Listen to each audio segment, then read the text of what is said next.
캘리포니아 리버사이드라고 하는 곳에 가면 하비스트 크리스천 펠로우십이라고 하는 교회가 있습니다.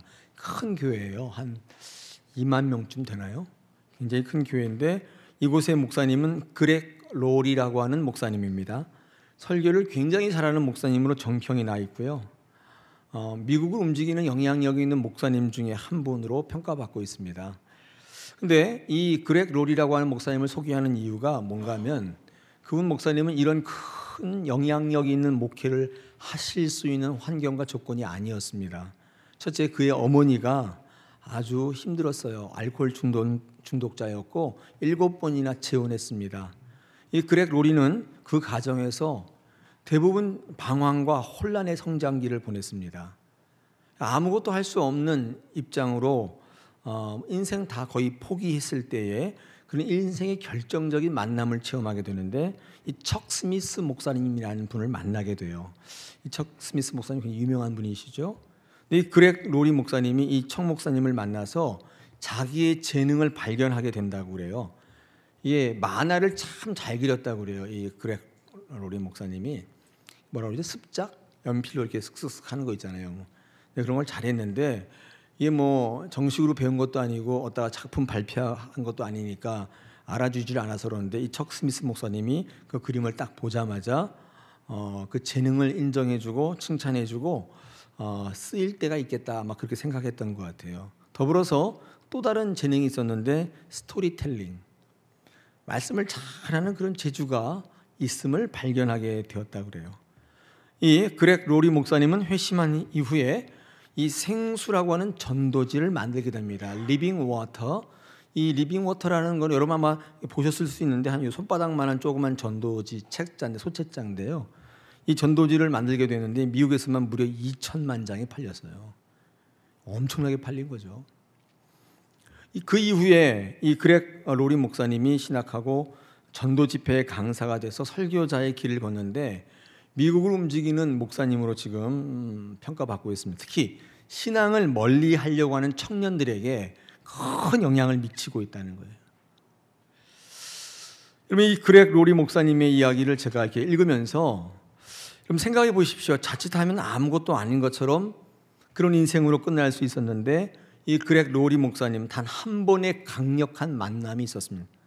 놀랍도록 쓰임받아요.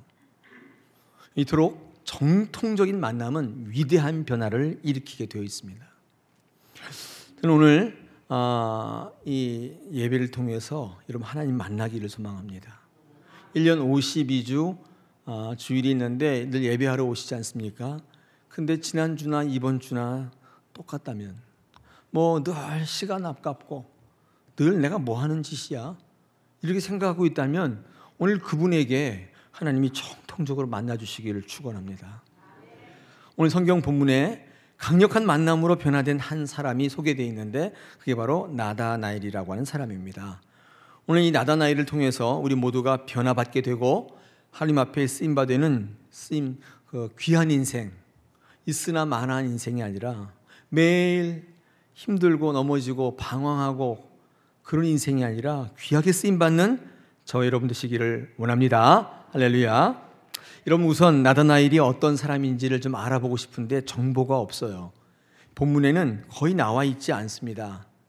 그런데 오늘 본문을 통해서 한 가지 사실을 우리는 알 수 있는데 우리 46절에 보니까 거기 뭐라고 되어 있냐면 이 나다나엘의 이 이야기가 나와 있어요. 언급이 나와 있는데 이 나사렛에서 무슨 선한 것이 나겠는가 이렇게 이 빌립에게 대답하는 이야기가 나와 있습니다. 앞뒤 문맥이 이래요. 이 나다나엘과 빌립이 친구인지 뭔지는 잘 모르겠는데 이 빌립이 나다나엘에게 전도합니다. 내가 메시아 만났다. 그러니까 한번 가서 보자. 그분은 요셉의 아들 나사렛 예수다. 이렇게 소개를 합니다. 이때 소개받은 나다나엘의 반응이 뭐냐면 나사렛에서 무슨 선한 게 나겠냐는 거예요. 좀 특별한 반응이죠. 이제 지역에 대한 선입견과 편견이 있었습니다. 그러니까 어느 지역에 인물 난다. 그러면은 꼭 그런 건 아니죠. 네. 개천에서 용나기도 하니까 꼭 그런 건 아닌데 이 나다나엘은요 이 지역에 대한 아주 심각한 선입견, 편견이 있었어요. 무슨 전라도에서 인물 나냐, 뭐 이런 분도 있고, 무슨 경상도에서 뭐가 나냐, 강원도 깡촌에서 뭐 있겠어? 사람은 나면 서울로 가야지. 이렇게 말하는 분도 심각한 지역적 편견이 있는 거예요. 뭐 그런 게 꼭 사실은 아니잖아요. 선입견과 편견이 강한 사람들의 가장 큰 폐해, 단점이 뭐냐면 새로운 것들을 수용하기가 어렵습니다. 내가 갖고 있는 생각 가운데 선입견, 편견이 강하게 자리 잡고 있는 분들은 이거면 안 된다, 이거면 된다, 뭐 이렇게 어떤 사실과는 조금 동떨어져 있는 자기의 그릇된 주장이 강하신 분들은 새로운 것을 받아들이기가 어려워요. 그러니까 수용성이 없는 거예요. 아무리 좋은 것이라도 그 편견과 선입견 때문에 앞으로 나가지 못합니다. 이런 믿음이라고 하는 것은요, 아멘 하는 능력이에요. 아멘, 이게 믿음이에요. 아멘은 그렇게 될 줄로 믿습니다. 근데 선입견과 편견이 강한 분들은 아멘 하기가 어려워요. 가만히 들어보니까 내 생각엔 그렇지 않은 것 같거든요. 근데 저 목사는 입만 벌리면 뭐 될 줄 믿는다 그러는데 속으로 그럴 리가, 그럴 수고, 그런 생각이 들면 받아들이지 않게 되면 아멘 하기는 어렵습니다. 늘 제한적이고 한정된 자기 세계, 자기가 경험해 본 것들, 거기에 갇혀 있는 분들은 그것이 전부라고 생각하기 때문에 아무리 좋은 거, 아무리 생명을 전해줘도 아니면 아닌 거예요. 여러분, 이런 분들이 남들에게 긍정적인 영향을 미치는, 생명을 살리는 인물이 될 수 있겠는가? 제가 생각해 볼 땐 그럴 가능성이 거의 없습니다. 이 선입견과 편견은요, 이 받아들이지 못하게 하는 것입니다.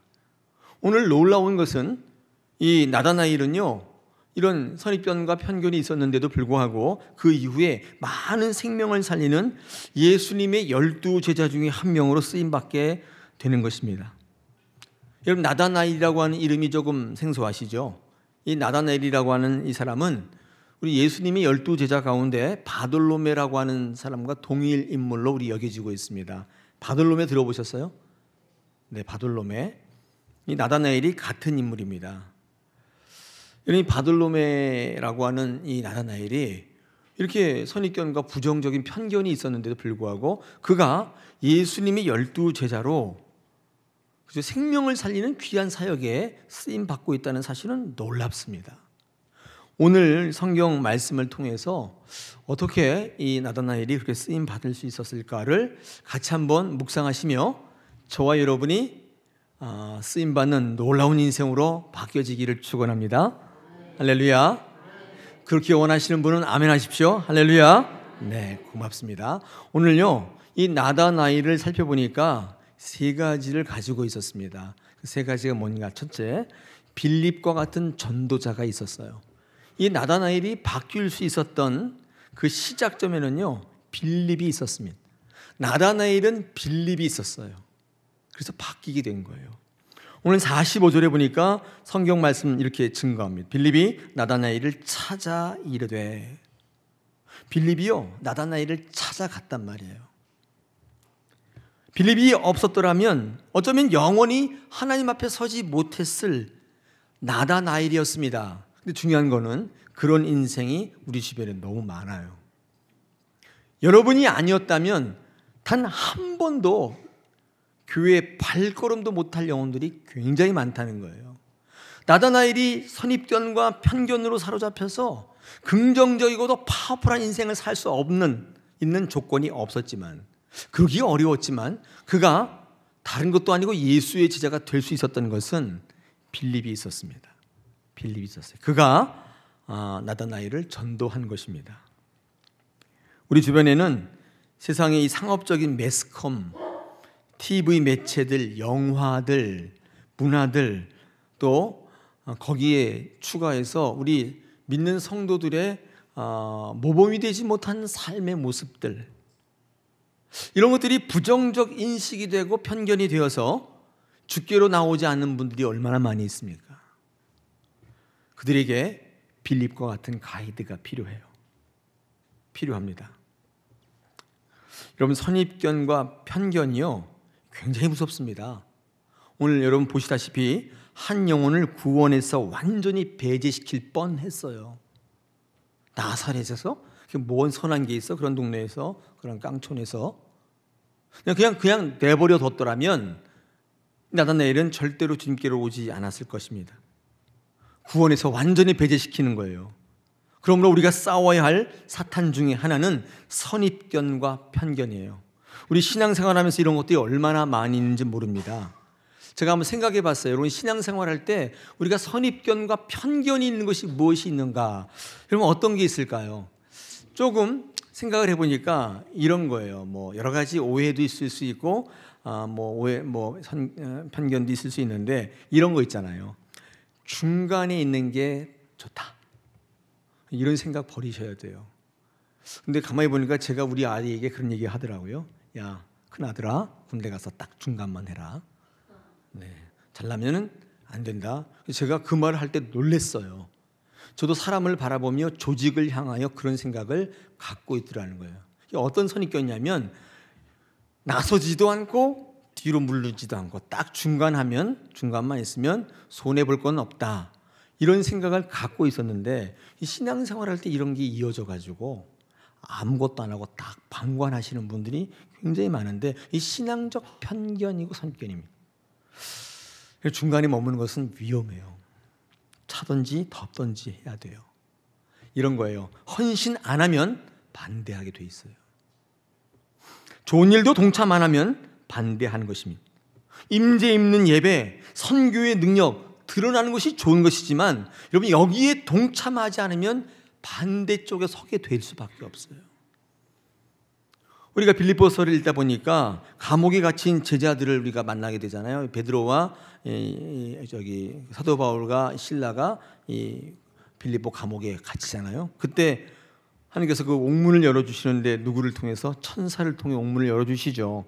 그죠? 여러분, 왜 천사를 통해 옥문을 열어주시는가 하면요, 당시의 사두개인들이 천사 넷의 부활 같은 거 믿지 않았어요. 그래서 천사를 통해서 기적을 보여주시는데 여러분, 그런 선입견과 편견, 이 그 시대에 이루고 있는 많은 것들이 사도 바울과 실라의 머릿속에도 은연히 영향을 미치고 있었단 말이죠. 우리 하나님께서는 그걸 꼭 천사를 보내서 열어줄 필요는 없지만 그 선입견과 편견을 깨는 것으로 사도 바울과 실라의 능력을 극대화시켜요. 이래도 천사가 없냐? 도전을 주시는 거죠. 좁은 자기 생각에 사로잡혀 있으면 아무리 큰 것을 보여줘도 사실 어렵단 말이죠. 단기 선교는 안 된다. 노인대학에 무슨 전도의 소용이 있냐. 여러 가지 이야기들을 할 수밖에 없어요. 받아들이고 깊어지고 넓어지라는 뜻입니다. 이 선입견, 편견은요, 우리로 하여금 더 깊어지지 못하게 만들어요. 내가 할 수 없는 일을 만나면 할 수 없는 게 답답하잖아요. 그러면 어떻게 가셔야 돼요? 못하면 하나님이 하시는 거예요. 이게 메시지인 것입니다. 하나님이 일하시는 거예요. 홍해 앞에 서면 할 게 없잖아요. 가만히 있으면 어때요? 하나님이 일하시는 거예요. 우리는 다사랑 교회 안에서 이 선입견과 편견을 깨는 싸움을 싸워 나가야 돼요. 우리 주변에요, 이 선입견과 편견 때문에 주께로 돌아오지 못하는 많은 사람이 있다는 것을 우리가 기억하고 우리 교회가, 우리 성도가 그런 가이드가 되었으면 좋겠습니다. 여러분, 그들에게 또 다른 빌립이 되어주시겠습니까? 지금 8분만 아멘 하시고 나머지는 내가 좀 생각해 봐야겠다 그 뜻이죠. 네, 고맙습니다. 8분이라도 아멘 해주셔서. 우리는요, 어떤 의미에서는 나다나엘이기도 하고 어떤 의미에서는 빌립이기도 합니다. 우리는 이 선입견과 편견 속에서 날마다 고통받을 수도 있어요.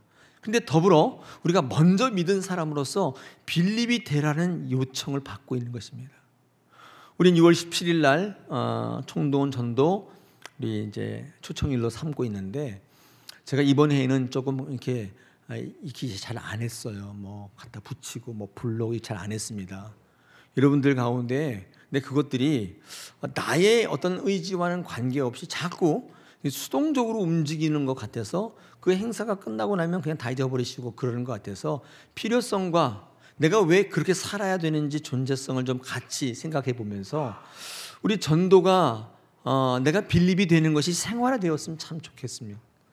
우리 주변에 교회를 왜곡시키고 부정적 인식을 통해서 또 상처를 통해서 교회에 못 오시는 분이 있다면 저와 여러분이 빌립이 되었으면 좋겠습니다. 할렐루야. 네.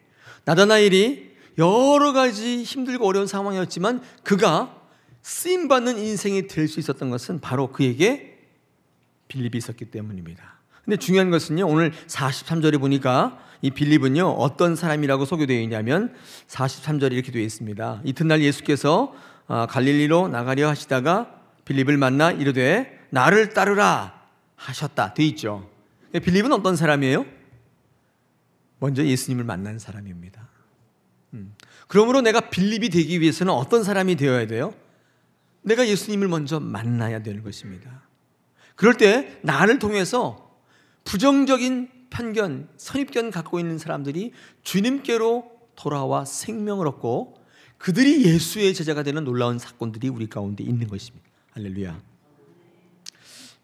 저는 성경 읽다가 재미난 것들을 몇 가지 발견하게 되는데, 여러분 나다나엘이라고 하는 이 이름의 뜻이 뭔지 아세요?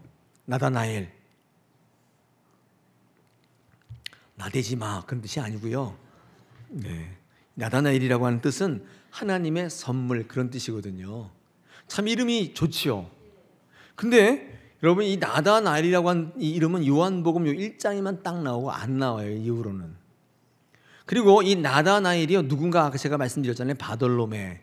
이 바돌로메가 아마 나다나엘의 별명, 별칭 같은 거였던 것 같아요. 근데 이 공관복음 마태, 마가, 누가에는요 예수님의 명단이 나오는데 거기에 나다나엘이라고 안 나오고 바돌로메라고 나옵니다. 이런 바돌로메는 어떤 뜻이죠? 바가 붙으면 아들이란 뜻이에요. 그러니까 바돌로메는 돌로메의 아들 그런 뜻이죠. 바예수는 뭐예요? 바예수, 예수의 아들. 바요나, 예? 요나야. 참 잘하셨어요. 이렇게 어려운 것을 이렇게 잘하시는지 몰라요. 근데 돌로메라고 하는 사람의 아들이란 뜻이잖아요, 바돌로메가. 근데 이 돌로메는요, 이게 똘마이, 히브리어에서 근거한 이름인데 또라이라고 하시면 안 되고요. 똘마이, 발음이 좀 비슷한 거예요. 또라이. 근데 이 똘마이의 뜻은요, 박고랑, 깊게 패인 자국, 주름살 그런 뜻으로 있습니다. 근데 그 똘마이의, 또라이의 아들이 바로 나다나엘이에요.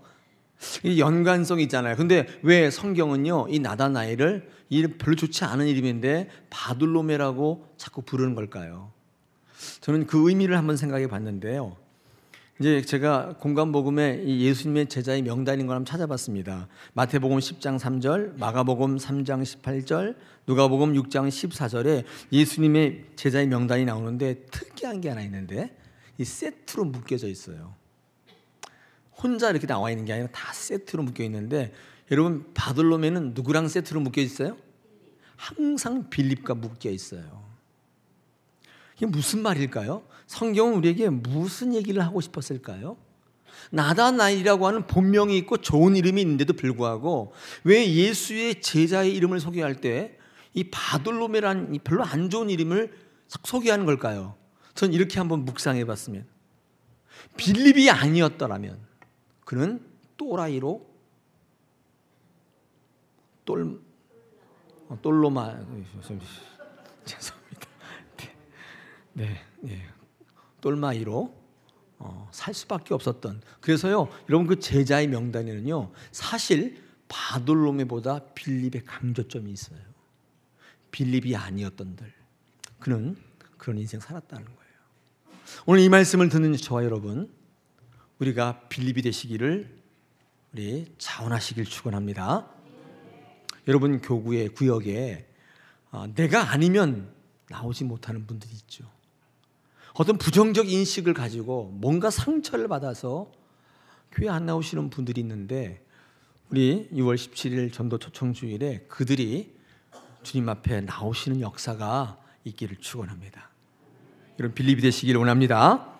두 번째, 나다나엘이 쓰임받는 인생을 살았던 두 번째 어떤 것이 있었냐면 예수님과의 만남이 있었습니다. 이거는 뭐 부인할 수가 없죠. 47절에 보니까 예수께서 나다나엘이 자기에게 오는 것을 보시고 그를 가리켜 이르시되 보라, 이는 참으로 이스라엘 사람이라 그 속에 간사한 것이 없도다. 이렇게 말씀하셨습니다. 예수님과의 만남이 딱 있었단 말이에요. 강력한 만남이 있었습니다. 여러분, 나다나엘은 선입견과 편견이 강한 사람이었고 자기 주장이 강하고 고집이 센 사람이었습니다. 열려있는 사람 아니었습니다. 그런데 어떻게 그가 많은 사람을 살리는 영향력 있는 제자의 삶을 살 수 있었겠는가? 나다나엘을 완전히 변화시킨 게 뭘까? 과학이 아닙니다. 뭐 과학으로 설명하면 믿겠다는데 절대 그것을 변화시킬 수 없어요. 설득이 아니에요. 노력이 아닌 거예요. 바들로메 이 나다나엘은요 그저 예수님을 만났을 뿐이에요. 여러분, 예수님과 이 같은 만남은 그 자체적으로 강력해요. 예수님께서 능력 있는 전지전능하신 분이기 때문에 그냥 만나는 것 자체로 녹아져 버리는 거예요. 예수님이 설득하고 뭐 그럴 필요가 없어요. 만남이 중요한 것입니다. 그렉 로리 목사님이 척 스미스 목사님을 만나는 것 자체로 변화가 시작되는 거예요. 이야기는 노사연도 그렇게 얘기했잖아요. 우리의 만남은 우연이 아니야. 그렇죠? 김정은이가 이게 제일 좋아한다던데. 여러분, 어떤 만남이 있는가가 중요한 것입니다. 예수님과 만나면 무너지게 돼 있습니다. 우린 그런 차원에서 나다나엘과 예수님과의 만남을 조금 더 자세히 한번 살펴볼 필요가 있습니다. 예수님이 나다나엘을 만났을 때 47절에서 아까 읽어드린 것처럼 좀 이상한 말씀을 해요. 보라, 이는 참 이스라엘 사람이라 그 속에 간사한 것이 없다. 이런 말씀하시잖아요. 이게 도대체 무슨 말씀일까요? 이 뜬금없는 예수님의 이 언급은 도대체 무슨 말씀이었길래 이 말씀을 들은 나다나엘이 완전한 변화를, 선입견과 편견에 있던 나다나엘이 바뀔 수 있었을까요? 이게 무슨 말씀일까요?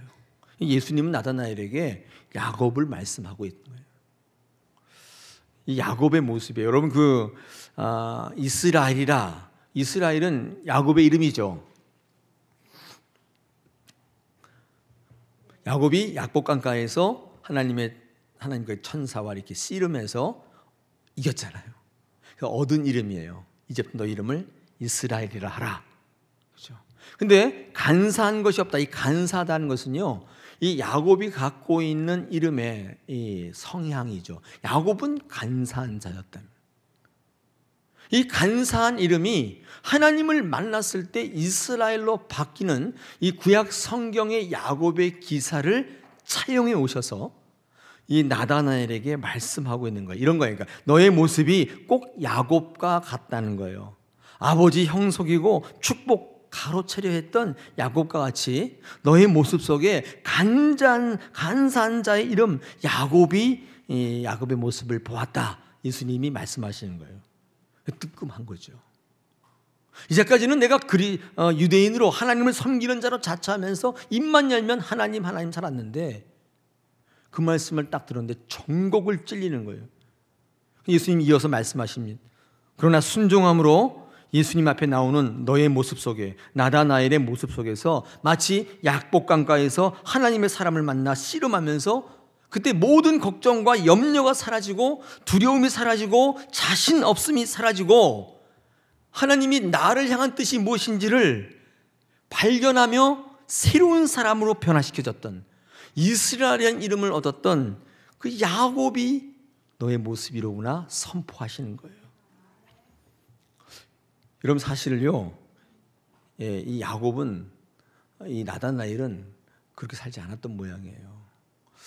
저 여기 있는 분들 한번 조용히 1대1로 면담해 보지 않습니까? 여기 땐 다 아멘하시고 다 경건하신 것처럼 보이는데 밀실에서 저 앉아서 제가 아무한테도 얘기 안 할 테니까 예수 믿는 거 어떠세요? 그러면 좀 머뭇거리다가 별로예요.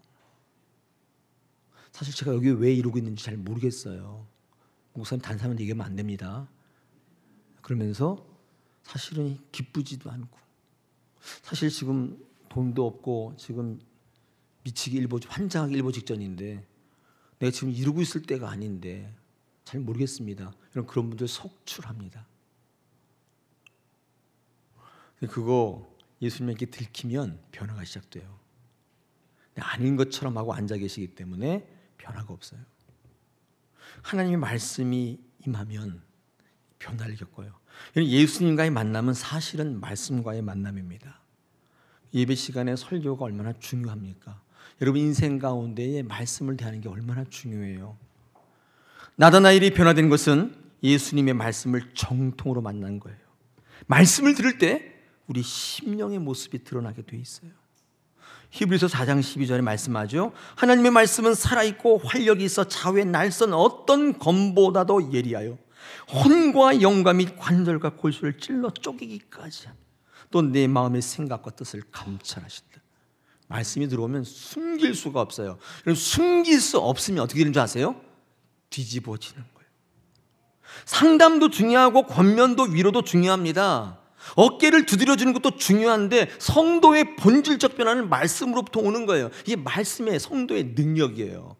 나다나엘이 누구를 만난 거예요? 아닌 척하고 살아가는 그 나다나엘 심령에 말씀이 와서 꽂힌 거예요. 변하지 않으면 배길 수가 없는 거예요. 이 야곱의 이야기는 사실 나다나엘도 잘 알고 있었을 겁니다. 구약의 유명한 기사니까 야곱이 이야기를 나다나엘이 몰랐겠어요? 알고 있었습니다. 여러분 꼭 한번 짚을 게 있어요. 근데 그저 알고만 있는 것과 듣는 것은 다릅니다. 오늘 예수님의 말씀을 들으셔야 돼요. 들을 때 파괴력이 생겨요. 다시 말하면 지식으로만 끝나지 말게 하십시오. 이스라엘 신명기에 쉐마 이스라엘, 이스라엘아 들으라. 여러분 쉐마 이스라엘의 역사가 알고 있는 것을 뛰어넘어 우리의 삶을 전체를 흔드는 강력한 지진이 되어 나타나는 거예요. 이스라엘 백성이 하나님을 몰랐어요. 근데 왜 신명기에는 쉐마가 듣다는 얘기거든요. 왜 들으라고 얘기합니까? 왜 내 삶의 현장 가운데 말씀을 들으라고 강조합니까? 여러분 그것이 여러분 전체를 뒤흔드는 거예요. 그때 아무리 열악한 조건, 환경 속에 있다 할지라도 쓰임받는 인생으로 변화되어버리고 마는 것입니다. 세 번째로 이 나다나엘 가운데 있었던 것은 고백이 있었습니다. 우리 49절에 보니까 나다나엘이 대답하되 라비여 당신은 하나님의 아들이시요 당신은 이스라엘의 임금이로소이다. 이렇게 고백하고 있습니다. 예수님과의 만남, 이 말씀과의 정통적인 만남 이후에 이 나다나엘은요 고백으로 이어지고 있습니다. 하나님의 아들로 고백하고 있어요. 여러분 이 고백은요 축복으로 이어지고 있다는 사실 우리는 본문을 통해서 확인할 수가 있습니다. 우리 50절, 51절에 보니까 거기에 뭐라고 예수님께서 대답하시냐면 50절 읽어보겠습니다. 예수님께서 대답하여 이르시되 내가 너를 모압과 아몬에서 보았다 함으로 믿느냐? 이보다 더 큰 일을 보겠다. 51절 또 이르시되 진실로 진실로 너희에게 이르노니 하늘이 열리고 하나님의 사자들이 인자 위에 오르락 내리락 하는 것을 보리라 말씀해 주십니다. 고백을 했더니 예수님께서 축복으로 이어지게 하시는데요. 이게 왜 축복인지를 제가 좀 말씀을 드리겠습니다. 여러분 진짜 복은요 변화시키는 힘이에요. 진짜가 임하면 바뀌게 돼 있어요. 이 베드로가요 어부에서 예수님의 제자가 될 때 아주 분기점이 되는 한 사건이 있는데 누가복음 5장에 기록되어 있습니다. 진짜 삶의 자리에 고기도 안 잡히고 굶어 죽기 일보 직전 완전히 바닥을 치고 있어요. 고기란 모양도 못 보는 어부인데 고기가 안 잡히는 거예요. 여러분 그 삶의 자리에 예수님께 오셔서 어떻게 해요? 깊은 데 가서 그물을 내리라고 말씀하죠. 예수님으로부터 오는 말씀의 순종, 그 순종을 따랐더니 어떻게 됐어요? 두 배가 잠기도록 고기를 잡았다. 진짜 복이에요. 진짜 복이 임한 거예요. 그때 베드로는 어때요? 어부에서 제자로 바뀝니다. 변화가 일어나요. 진짜가 임하면 바뀌는 거예요. 여러분이 추구하는 돈과 명예와 건강과 출세는 진짜가 아닌 거예요. 왜? 그것은 여러분을 바꾸질 없어요. 바꾸질 못하는 거예요. 그 진짜가 아닌 거예요. 주님은 나다나엘에게 하늘이 열리고 천사들이 오르락내리락 하는 것을 볼 것이다 말씀하셨는데, 여러분 이것도 우리 많이 들었던 장면이죠. 야곱이 형과 아버지 속이고 라반의 집으로 도망갈 때 이 베델이라고 하는 들판에서 보았던 환상입니다. 창세기 28장 11절 12절에서 그곳에 이르러서는 해가 진지라 거기서 유숙하려고 그곳에 한 돌을 가져다가 베개로 삼고 거기 누워 잤더니 꿈에 본즉 사닥다리가 땅 위에 서 있는데 그 꼭대기가 하늘에 닿았고 또 본즉 하나님의 사자들이 그 위에 오르락내리락 한다. 여러분 이것은 야곱이 그 전에 이 베델이라는 이 땅에서 봤던 환상이에요. 근데 그때 야곱은 이게 뭔지 몰랐어요. 하늘과 땅을 잇는 사다리를 보았지만 그때는 이게 뭔지를 몰랐어요.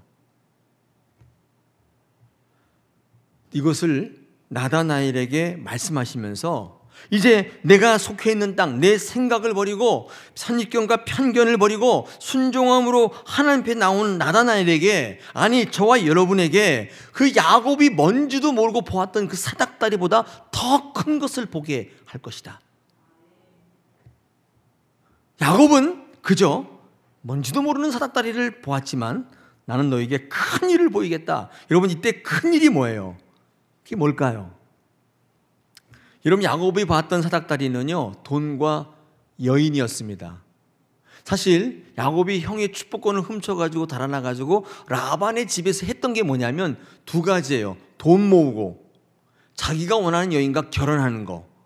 이 두 가지, 그것을 위해서 애써서 살았어요. 왜냐하면 그게 축복인 줄 알았어요. 이 시대와 너무 똑같죠. 우리 청년들에게 왜 돈 버냐, 어떻게 왜 사냐, 그럼 딱 두 가지예요. 돈 벌고 원하는 결혼해서 행복하게 사는 거, 딱 두 가지예요. 그게 복인 줄 알고 살아가는 야곱에게 그게 그건 줄 알았는데, 야곱은 약복강가에서 하나님 만나 씨름하면서 깨졌어요. 그게 복이 아니라는 사실을 깨졌어요. 그리고 이스라엘이라는 이름을 얻었단 말이죠. 그가 진정으로 받았던 복이 뭐예요? 하나님이었어요. 내가 진짜로 받기를 원하는 복은 돈이요, 물질이요, 행복한 결혼 생활도 아니고 하나님이라는 사실을 우리 주님께서 이 나다나엘에게 보이시겠다고 말씀을. 야곱의 인생의 목표보다 훨씬 큰 일, 돈보다도 훌륭한 결혼보다도 행복보다도 더 근본적인 거, 하늘과 땅, 즉 하나님과 인간을 연결하고 죄에서부터 구원하시고 우리를 영원한 그것으로 인도하는 큰 복, 그것을 너에게 보여주시겠다는 것입니다. 여러분 고백하게 되면요 진짜 축복으로 이어지게 되고 그 축복은 여러분을 본질적으로 바꿔버리는 역사가 있다는 사실입니다. 할렐루야. 오늘 교회 잘 오셨습니다. 이 교회 오셔서 돈 주십시오, 훌륭하고 행복하게 해주십시오, 그것도 중요하지만 오늘 여러분이 보았던 사닥다리의 수정이 있기를 원합니다. 하나님께서 여러분을 통해서 그보다 더 큰 것으로 보여주시고 사용하여 주실 것을 지금 우리에게 약속하고 있는 거예요. 오늘 나다나엘과 같은 저와 여러분, 아니 그 모든 분들에게 이제 하나님이 주시는 말씀을 통해 정통으로 만나며 또 하나님께 고백하는 신앙 인생 되어질 때 우리를 향하여 더 큰 것으로 사용하시고 쓰임받게 하셔서 우리 주변의 많은 사람들을 살려내는 빌립과 같은 그런 인생으로 부르시는 줄로 믿습니다. 저와 여러분이 그렇게 쓰임받기를 소원합니다. 여러분 6월은요 세상에서는 호국 보훈의 달이라고 얘기하는데 우리 교회에서는 6월은 전도의 달입니다. 우리 생명을 살리는 달이에요. 우리의 믿음의 선진들은 목숨 바쳐서 이 나라 이 민족을 위해 죽었지만 우리는 우리 신앙에 그죠? 주시는 환경 속에서 최선을 다하여 죽도록 충성하여 생명을 살리는 그런 달인 줄로 믿습니다. 우리 6월 한 달 동안 전도에 대한 말씀을 좀 같이 나눌 텐데 여러분 충격 받으시고 나를 통해서 하나님 앞에 귀한 생명 살리는 귀한 일로 쓰임받는 저와 여러분 되기를 원합니다. 할렐루야.